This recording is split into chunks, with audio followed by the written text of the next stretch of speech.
Bismillahirrahmanirrahim. Alhamdulillahirabbil alamin. Allahumma shalli wa sallim wa barik ala sayyidina Muhammad wa ala alihi wa ashabihi ajma'in. Amma ba'du. Konco sedaya yang sangat Allah muliakan, alhamdulillah. Malam ini kita semua diberikan kesempatan oleh Allah untuk istiqomah, belajar istiqomah ngaji, untuk menggunakan waktu seperti yang Pulau sampaikan kemarin, ngimbangi ke kelalaian kita dan waktu yang kita gunakan itu tanpa ada yang mengimbangi dari yang tidak ada manfaat. Terus yang kedua, kita bersyukur bahwa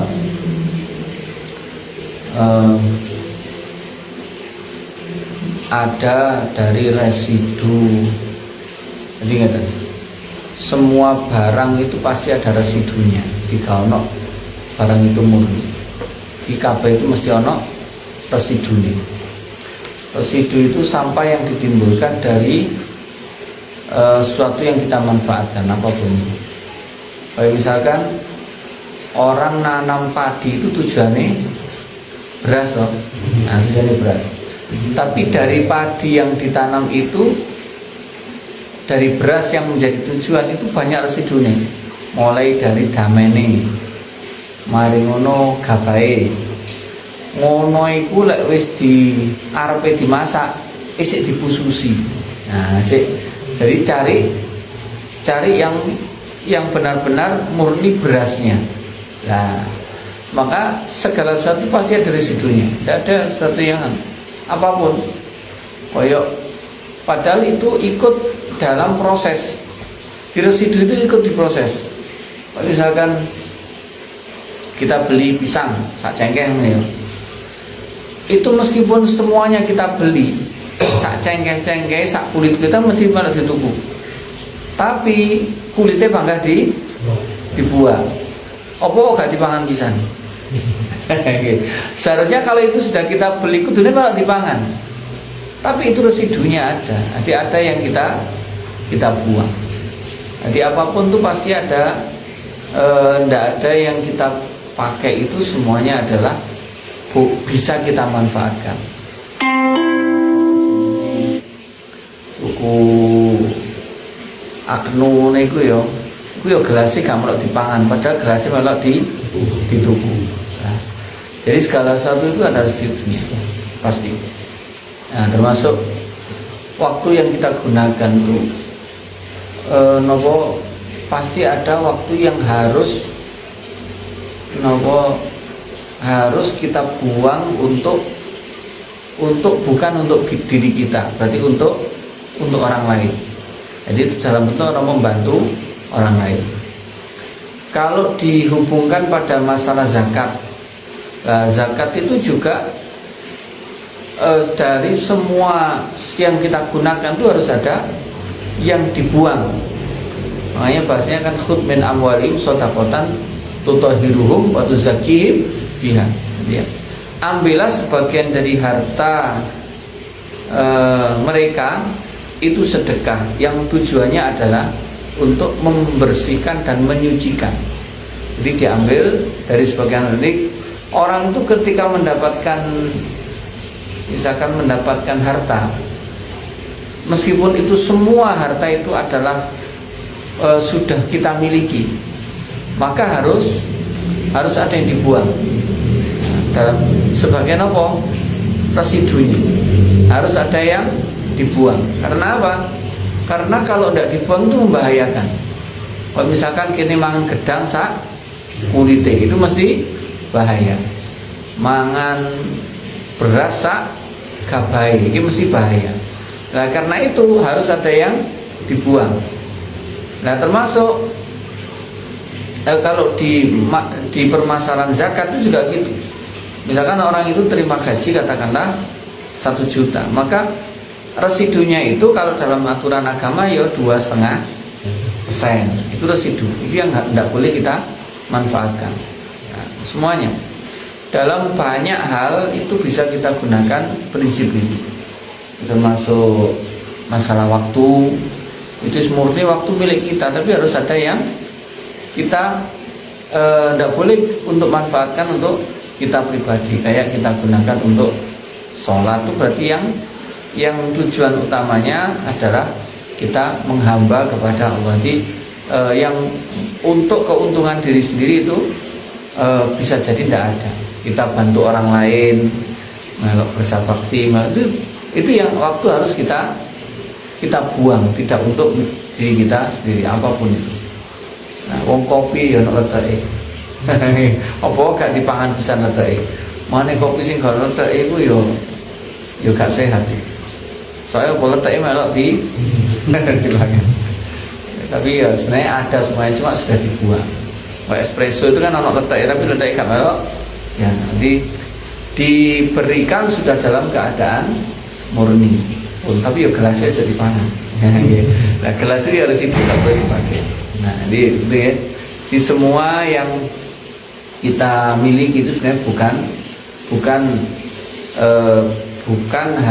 semuanya bukan harus kita konsumsi secara keseluruhan, baik itu dari harta benda maupun waktu maupun apapun, itu ya harus ada yang digunakan untuk orang lain.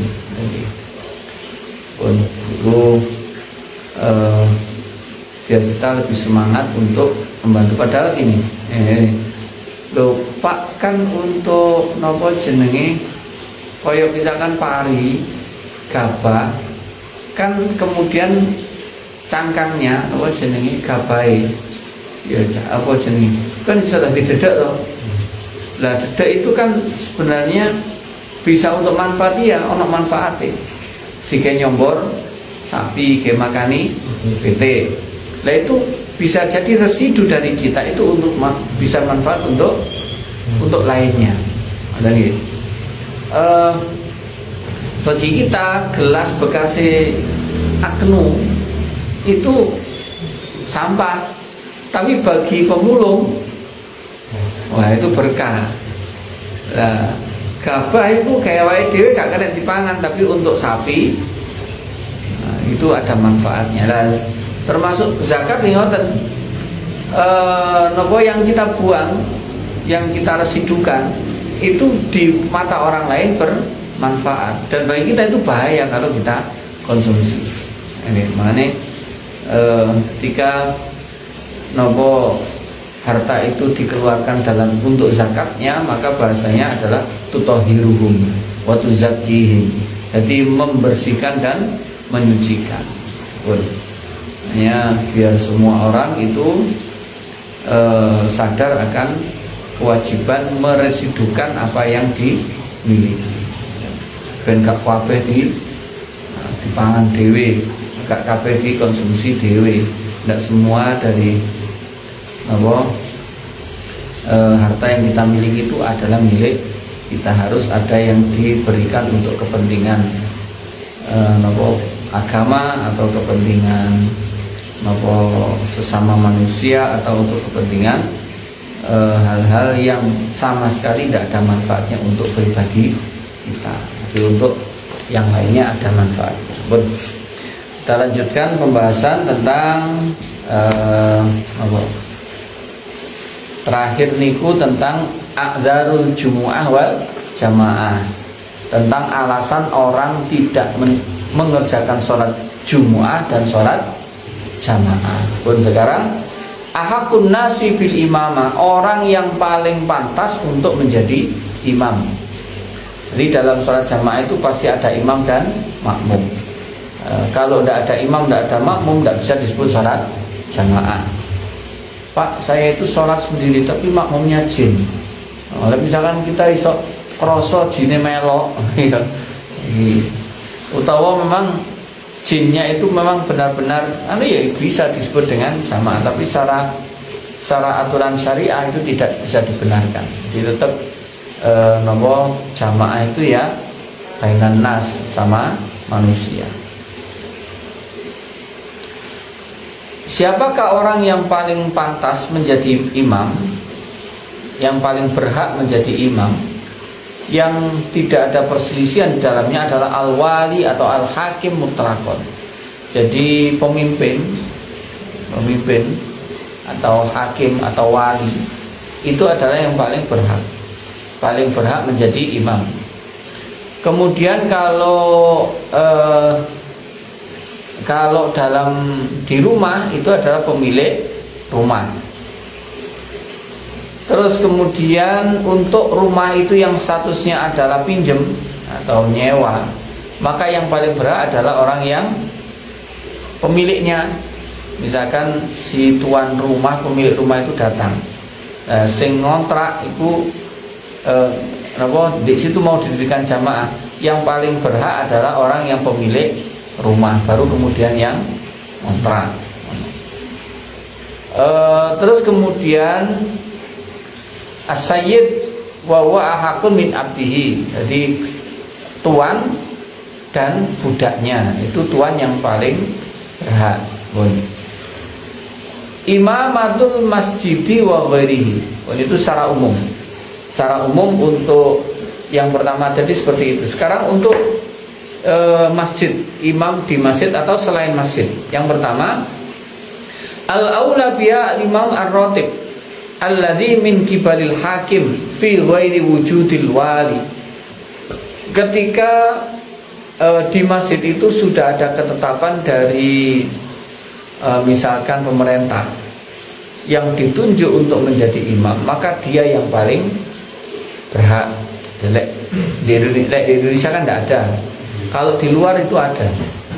Di Malaysia, di Brunei, itu semua imam harus ada SK dari pemerintah, gak boleh sembarangan.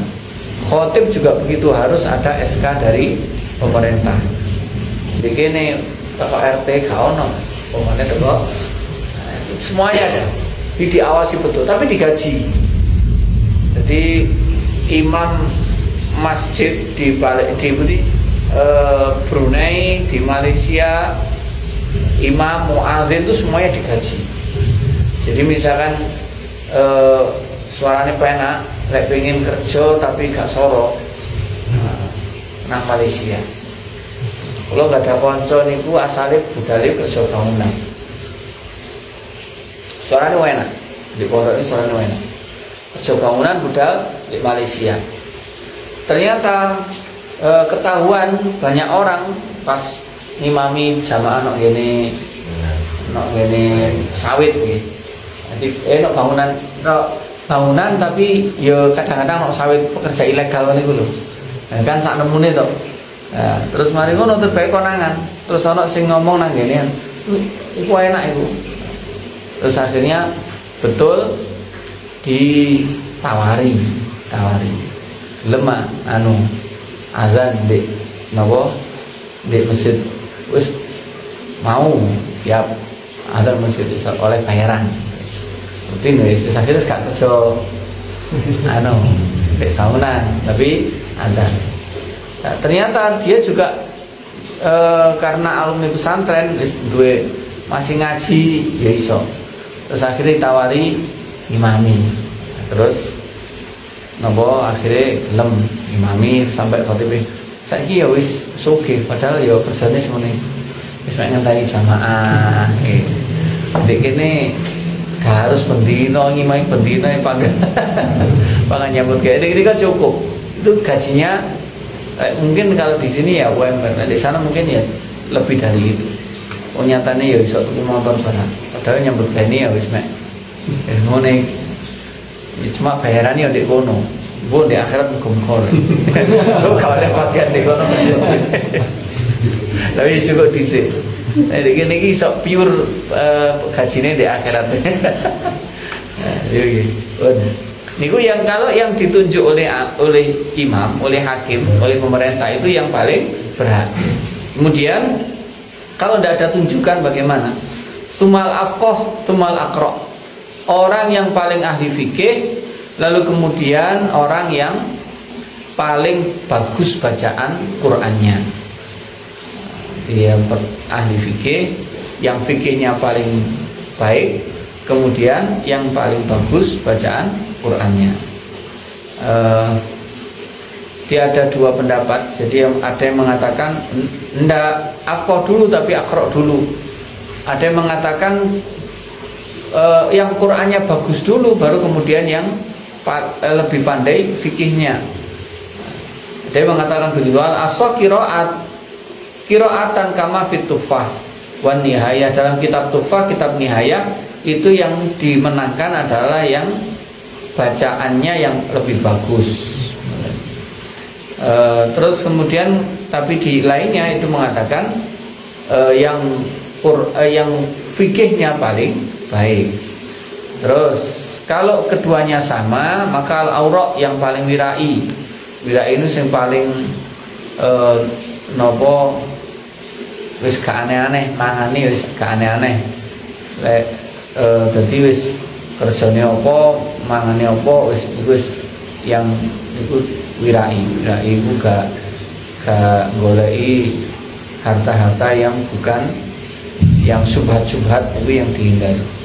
Summa sabiq ilal hijrah, orang yang lebih dulu hijrahnya, baik dia atau orang tuanya. Iki lek singen nggih sani kabeh ketok Islami bareng. Lahir langsung Islam. Lahir langsung Islam. Summa an-nasib, kemudian yang nasabnya paling bagus. Ya sing duwe nasab sing duwe keturunan Kanjeng Nabi atau yang keturunannya orang-orang alim itu yang lebih diutamakan. Summa hasanul zikri, terus sing jenenge luwih apik. Nek padha-padha sing jenenge luwih apik. Kemudian orang yang lebih bagus pakaiannya, sing klambine paling apik. Nek padha-padha kuwi padha-padha delok sing klambine sing apik sing ndi. Siji sarungan, kukukan, sijine celanoan, kaosan, gak kukukan ya sing didhisikno sing sarungan dan kukukan. Terus badannya yang paling bersih. Kemudian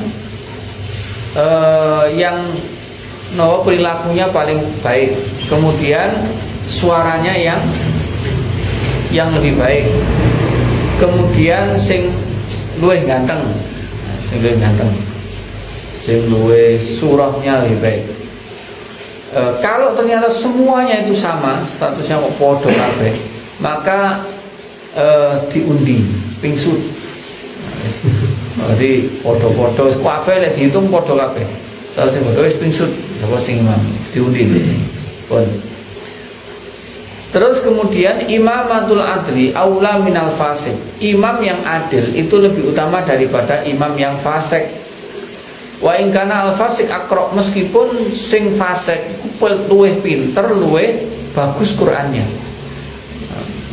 Di ono dua imam, calon imam yang satunya adil, satunya fasik. Jadi misalkan ono dua pejabat, yang itu posisinya sama, terus podo pintere, podo maca Qur'ane api. Lah dicari yang lebih adil. Sing gawene curang niku ya di nomor 2. Kenapa li'ana aqrabul qabul? Orang yang lebih imam yang adil itu lebih mudah dikabulkan doanya. Dan asal itu kan doa. Kali dahulukan yang adil. Jadi imam adil itu luar biasa. Jadi termasuk cirinya wali, imam yang adil itu ya wali tenan. Kayak Sayyidina Umar itu, beliau menjadi luar biasa gara-gara keadilannya, bukan gara-gara sahabatnya, tapi karena adilnya luar biasa. Sampai jangankan jin gitu, jangankan jin, wong bumi aja takut sama Sayyidina Umar. Kali takut Sayyidina Umar. Di pernah nih guys, ceritane ono di Madinah itu pernah gempa, pernah nopo lindu. Begitu lindu langsung diidek bumi niku kalih Sayyidina Umar. Bumi menengo, ojo gerak. Langsung bumi itu diam. Sampai sekarang bumi di Madinah itu tidak pernah ada gempa. Karena barokah nanti digedruk karo Sayyidina Umar. Awalnya dia ngedruk tambah apa gitu. Terus Sungai Nil ini nggak pernah kering. Dulu biasanya di gubernur yang dikirim ke sana itu berkali-kali sambat karena ada kebiasaan ada wong kono iki perempuan digunakan sebagai tumbal. Jadi wong wedok setiap tahun itu dicemplungno digawe tumbal. Dan setelah itu biasanya banyunya terus milih. Nah, kebiasaan itu akhirnya disampaikan kepada Sayyidina Umar di Madinah. Terus Sayyidina Umar bikin surat. Nah, suratnya ditujukan kepada Sungai Nil. Terus kemudian sama utusannya si cemplungno nang ini Sungai Nil. Nah, begitu dicemplungno banyunya langsung milih. Semenjak itu Sungai Nil tidak pernah kering. Jadi dan budaya nyemplungno perawan sekarang. Itu napa saktine Sayyidina Umar. Lah saktine itu bukan gara-gara sahabatnya, karena dia menjadi pemimpin yang adil. Gara-gara pemimpin yang adil itu jalanane beliau jadi punya karomah yang sedemikian hebat.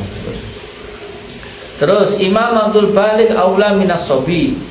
Imam sing balik itu luwih utama daripada yang bocah cilik sing durung balik. Meskipun yang sobi, yang anak itu lebih bagus bacaannya, lebih pinter fikihnya. Kenapa? Lil khilafi fi imamati sobi, karena ada yang mengatakan sobi ki lek imami gak sah. Dia ono sing mengatakan sobi ki lek imami gak salah. Keluar dari khilaf, maka imamatul balik, arti imam yang balik itu lebih utama daripada yang masih sobi. Sobi itu bocah cilik. Bocah cilik yang sudah tamyiz. Ya, tapi durung balik. Bocah cilik wis tamyiz tapi durung balik. Tamyiz ki pinter.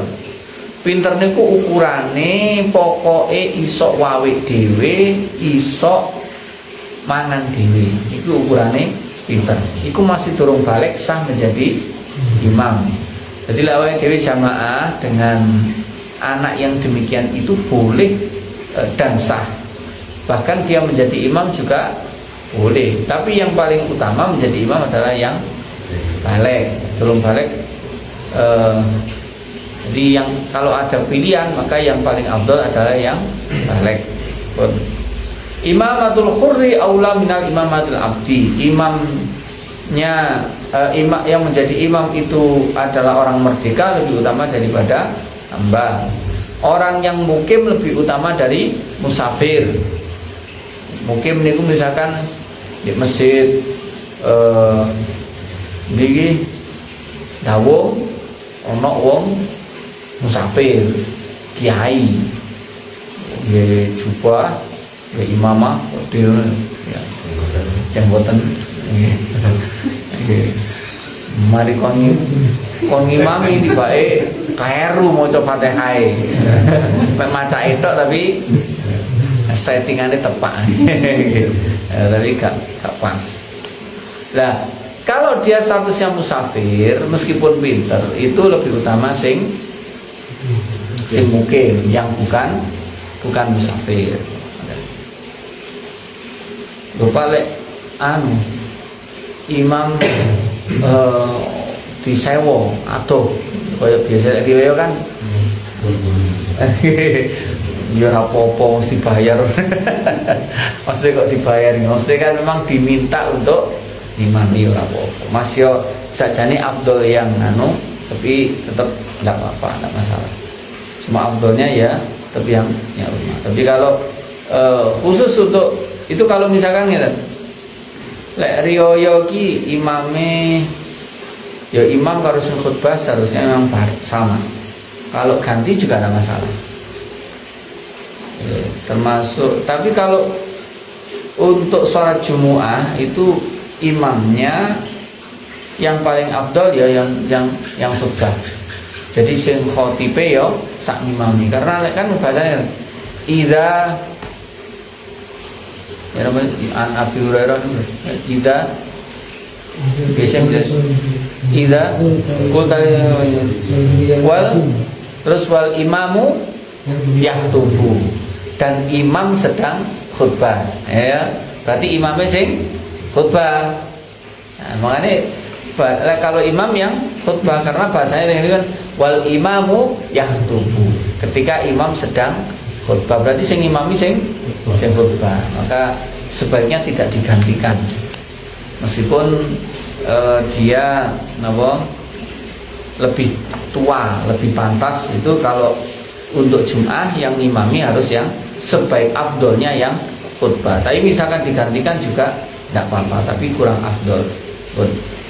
Wal halali min waladiz zina jadi anak yang status orang tuanya genah itu lebih utama daripada yang status orang tuanya tidak genah. Bapak isi sopo mbuh jamaah bapak isi sopo iki jamaah nah, itu berarti gak jelas statusnya orang tuanya tidak jelas. Dia yang lebih utama yang punya nasab yang jelas. Yastawi al abdu al faqih wal khurru ghairul faqih wal a'ma wal basir. Statusnya hamba, statusnya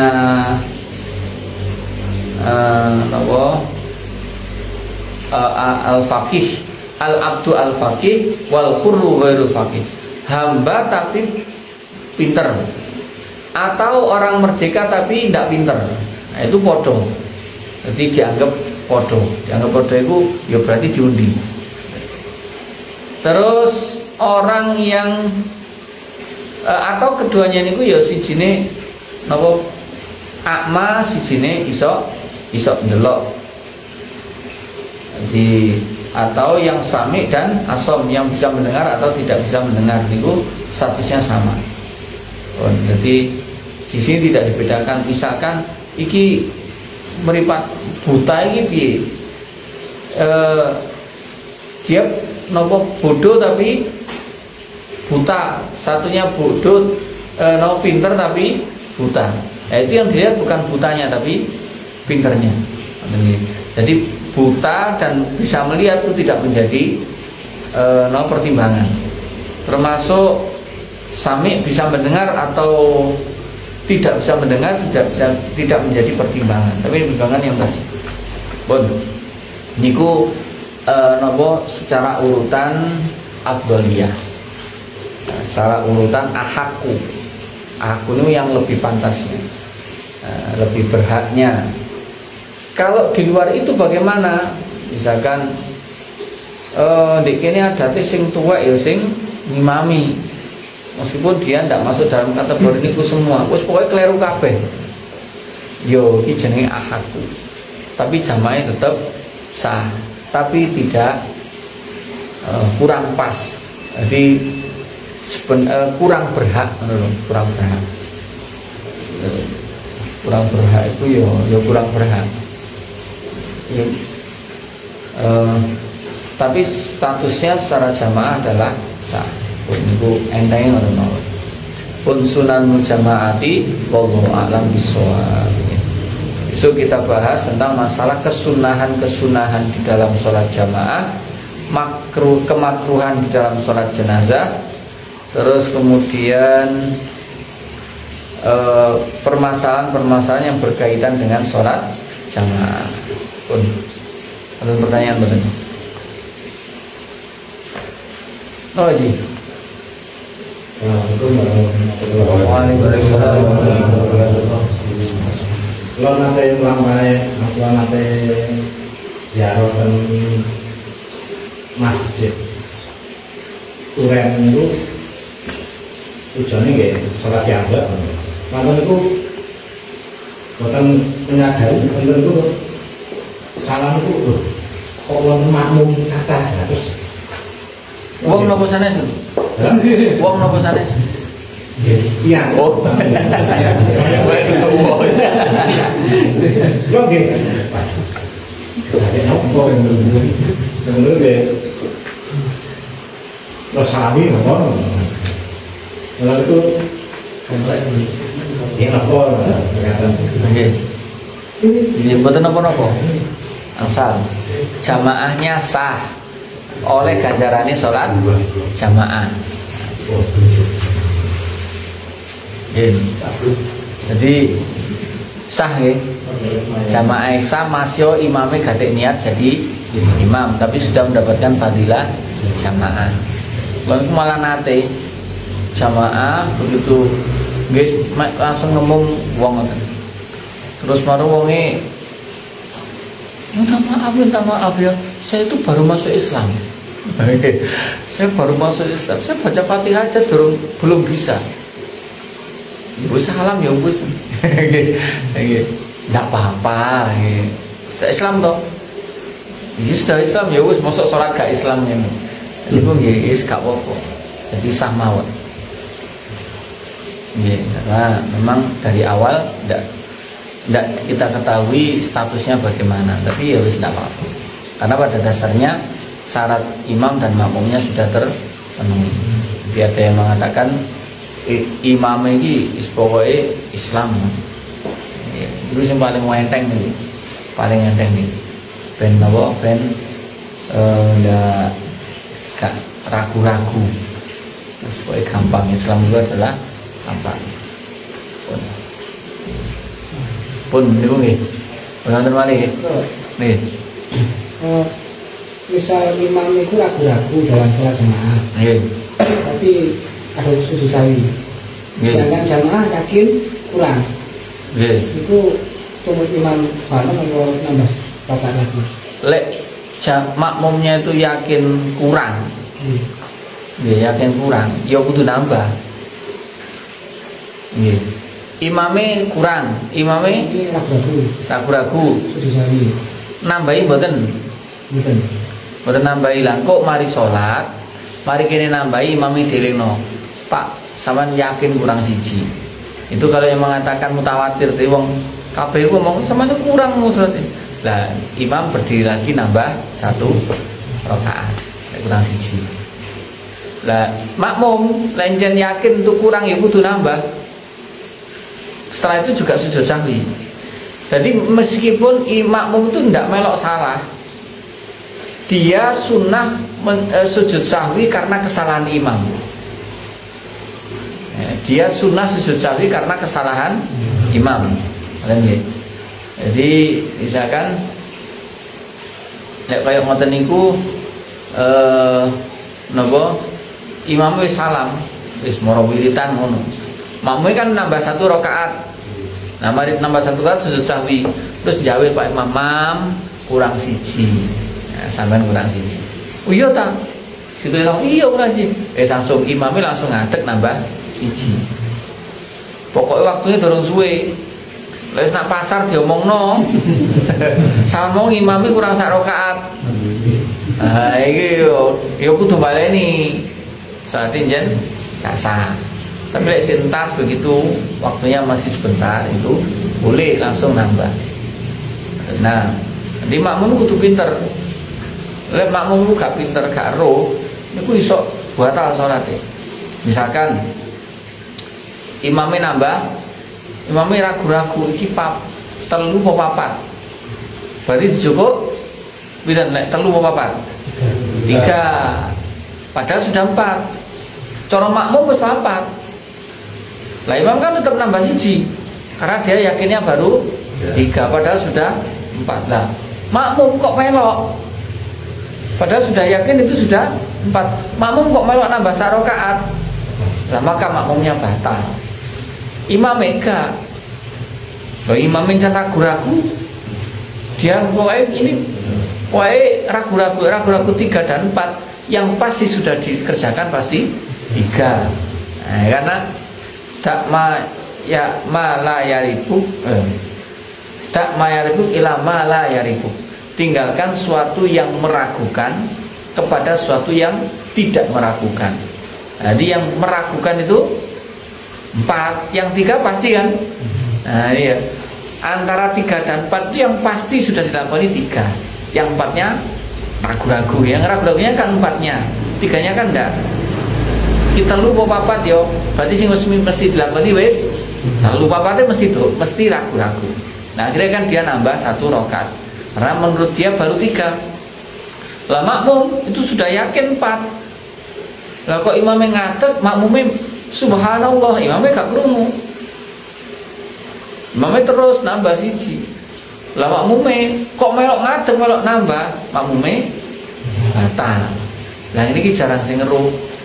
Kula nate isaan pas Safai Ramadan wingi nak ngene. Pundi iki? Maran mudun iki di sini. Sukanyar. Sukanyar, Masjid Sukanyar. Nah, napa jenenge? Kula ragu-ragu isaane. Terus wis pokoke nang senang. Mbok ya ana muni subhanallah tapi gak aku salah ya apa. Tapi aku wis pokoke yakin iku iki lek gak telu ya papat. Berarti nambah sih. Kok kabeh kok pokoke akhirnya kabeh niku melok ngadeg. Nah, kabeh melok. Nah, berarti kabeh dadi 5 rakaat. Nah, yang imam ini sah. Yang lainnya yang yakin imamnya sudah 4 terus nambah 1 berarti batal. Mungkin ku yo karo. Aku ruwe wis mulih di cara ndek kono kok aku wis seru, ya tak omongi. Berhubung roh kuwi wis mulih wis nang ngene transitan. Wis subhanallah, apa ya salah? Pun 4 nambah 5. Lah terus melok kabeh 5. Nggih. Oh ya wis. Nah, ini ku pentingnya ilmu ini. Jadi banyak orang itu tidak ngerti. Jadi jarang yang ngerti. Padahal wong kliru 3, kliru 4 itu meh ben wong. Gitu, pemane salat dhewe. Nah, meh ben wong iku sering salah hitungan rakaat. Wis. Jen matematikane mbok jeblok kabeh to. Sing matematikane sing wong kadang ngitung traweh yo kliru. Biasanya wong traweh sing dieling-eling napa nih? Salate apa hitungane? Hitungane. Iki kurang piro, kurang piro. Wong traweh wis sampai gak patek eling napa salate, sing eling hitungane. Wis ngoten iki. Awake dhewe wis ngoten iki rata-rata. Nah, makane penting tahu caranya kalau misalkan napa kita jadi makmum itu bagaimana. Jangan sampai kita tidak paham terus kemudian kalau tidak paham sampai sholatnya batal seperti itu. Itu terus apa sih tanggung jawab? Sholatnya batal ini tanggung jawab apa? Kiyaine apa wonge? Karena itu dianggap bukan tidak bisa masuk dalam alasan bodoh. Ngeten. Wong bodoh itu kena dadi alasan dengan 2 syarat. Yang pertama jauh dari ulama, yang kedua baru masuk Islam. Nah itu kena dadi alasan. Tapi lek dua-duanya ndak, Islam kecil, cedek karo ulama. Tapi kleru. Ngono iku yo dosa. Kenapa? Karena itu jenenge ceroboh. Lah wong cedek karo ulama kok ora ngaji. Wong Islam kecil kok ora ngerti. Jadi itu yang masuk dalam tidak masuk dalam kategori bodoh. Kategori bodoh boleh orang itu masuk dalam kategori bodoh dengan 2 catatan itu, jauh dari ulama atau baru masuk Islam. Jadi kalau tidak ada keduanya maka kebodohannya itu berdosa. Kebodohannya berdosa. Jadi kalau yang masuk dalam 2 catatan itu kebodohannya tidak berdosa dan dia diberikan toleransi atas kesalahan tadi. Enggak ya enggak. Ini pentingnya ngaji dulu. Wallahu a'lam bishawab. Benar ya. Al-Fatihah. A'udzu billahi minasy syaithanir rajim. Bismillahirrahmanirrahim. Alhamdulillahi rabbil alamin. Ar-Rahmanir Rahim. Maliki yaumiddin. Iyyaka na'budu wa iyyaka nasta'in ihdinas siratal mustaqim siratal ladzina an'amta 'alaihim ghairil maghdubi 'alaihim waladdallin Rabbighfirli wa liwalidayya wa lil mu'minina amin Subhanakallahumma wa bihamdik asyhadu an la ilaha illa ant astaghfiruka wa atubu ilaik. Assalamualaikum warahmatullahi wabarakatuh.